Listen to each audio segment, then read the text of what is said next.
ಬಾಗಲಕೋಟೆ ಜಿಲ್ಲೆಯ ಮುಧೋಳ ತಾಲೂಕಿನಲ್ಲಿ ಜಿಲ್ಲಾ ದಸ್ತು ಬರಹಗಾರ ಮುತ್ತಪ್ಪ ಬಸವಂತ ಶಿಂದೆ ಅವರ ಸಾಮಾಜಿಕ ಒಳ್ಳೆಯ ಕಾರ್ಯಕಲಾಪಗಳು ನೋಡಿ ಹಾಗೂ ಸೌಹಾರ್ದಯುತವಾಗಿ ಸಮಾಜ ಸೇವೆಯನ್ನು ಕಂಡು ಮುಧೋಳ ತಾಲೂಕಿನ ಯಡಹಳ್ಳಿ ಗ್ರಾಮಸ್ಥರು ಹಾಗೂ ಅಲ್ಲಿಯ ಪೂಜ್ಯ ಶ್ರೀ ಜಗನ್ನಾಥ ಪ್ರಭು ಶ್ರೀ ಆನಂದ ಜೈ ಪ್ರಭು ಮಹಾರಾಜ ಸ್ವಸ್ಥಾನ ಮಠದ ಗುರುಗಳು ಸ್ವತಃ ತಾವೇ ಬಾಂಡ್ ರೈಟರ್ ಆಫೀಸ್ಗೆ ಬಂದು ದಸ್ತು ಬರಹಗಾರ ಮುತ್ತಪ್ಪ ಶಿಂದೆ ಅವರನ್ನು ಸನ್ಮಾನಿಸಿ ಆಶೀರ್ವಾದ ಮಾಡಲಾಯಿತು.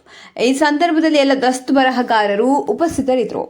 ವರದಿ A J Maniyar, J J news, Mudhol.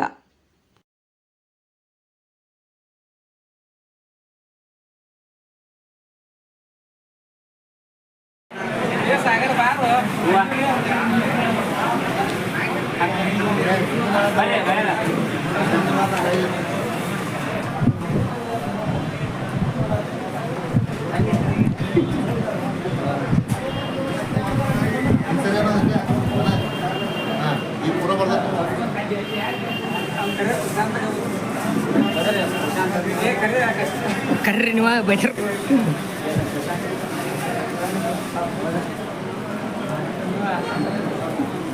ನೋಡಿ